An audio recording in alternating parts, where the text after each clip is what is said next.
Hmm. Something seems a little bit wrong. I think I can fix this though. There we go. Much better. And it tastes like venom. I got that adrenaline, venom, not knowing when I'm never gonna slow up. We are Venom. So before we get started, every critic and reviewer alike is saying that this movie's terrible. I think that there's something to that. I think they said that because once they heard that there was going to be a Venom movie without Spider-Man, they had resigned themselves to hating it, and so they went in with this preconceived notion that it was going to be bad, and they came out with the impression that it was bad, and I went in with the preconceived notion that it was going to be good because I've been hopeful for it for the last year and a half, so I may have come out with an skewed perspective of the movie, that it was good.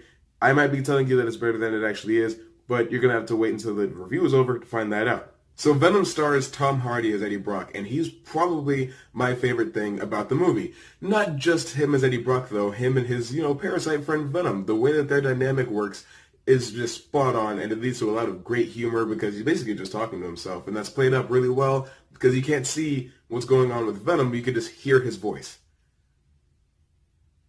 You know what that sounds like, don't you? Yes, a lot like us.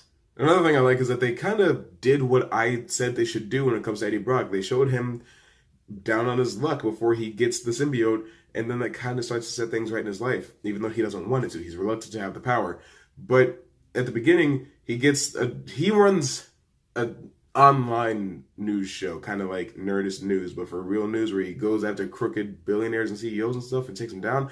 And that's really cool. They even referenced something that happened with the Daily Globe back in New York, which is why he lives in San Francisco now. I guess he can't journalize back in New York. He can only do it here. But he gets a chance to go after Riz Ahmed's character named Carson Drake, and he just goes at him, firing on all cylinders, like, you kill people, basically. The only thing I didn't like about that is that there was nothing that really set that up. He just kind of goes at him with no proof. He hasn't shown us any evidence, that's for sure. But Carson Drake, I found him to be somewhat interesting. Don't lie. You know you had to write his name down so that you wouldn't forget. Possibly, but that doesn't have anything It's to do with okay to it. criticize the movie. Don't be so wide-eyed and rosy. Do you want to do the review for me? Is that an option? No, that's not an option. There's also a lot of sweet moments of actual earned emotion in this movie, and I feel like it's really well paced. I didn't know that the movie was going to end, and then suddenly you're here in the third act, but you never feel like we got here too fast. It all makes sense. It all flows really well. Everything that happens logically, and I'm just going to get this out of the way real quick. Spider-Man. Everybody's going to be like, oh, Spider-Man, where is he? The thing is, when I was watching this movie, at no point did I think, where's Spider-Man? I was never craving him. This story does not need Spider-Man, and Spider-Man doesn't belong in this story.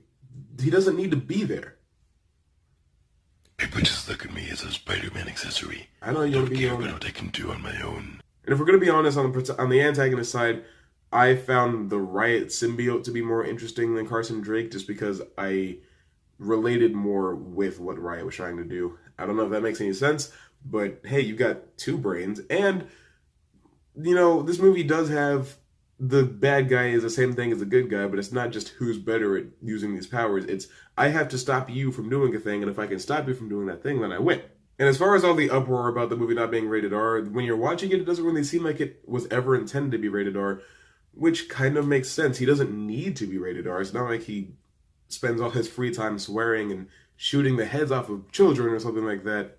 He's not a Deadpool Wolverine tier character. It doesn't need to be rated R. In the end, Venom is nowhere near as bad as you've heard it was, and probably not quite as good as you hoped it would be. It's fine for me. It's what I thought it was going to be, what I hoped it would be. But by the end of the movie, you're going to walk out feeling pretty okay with what you spent your money on. Venom's fun, the action is well done, I like the way it was shot, and the CGI looks pretty good throughout, and you're going to love the humor. That's really all that I needed the movie to have, and it has it. So, I would call Venom a great time, and say it's definitely worth buying on Blu-ray. Bump it up. Bump it up? Bump up the rating. Fine, okay. Venom is worth the price of admission. You're not getting a Spectaculous. If I give everybody Spectaculous, it won't mean anything anymore. Just admit it. You love the movie. Do you want to host the show? Do you want to do the review for me? Is that an option? No, that's not an option. Here, you know what? You can do the outro. Thanks for watching, and if you like what you've seen here, click anywhere on screen to see more. Leave a subscribe, and I'll see you next time.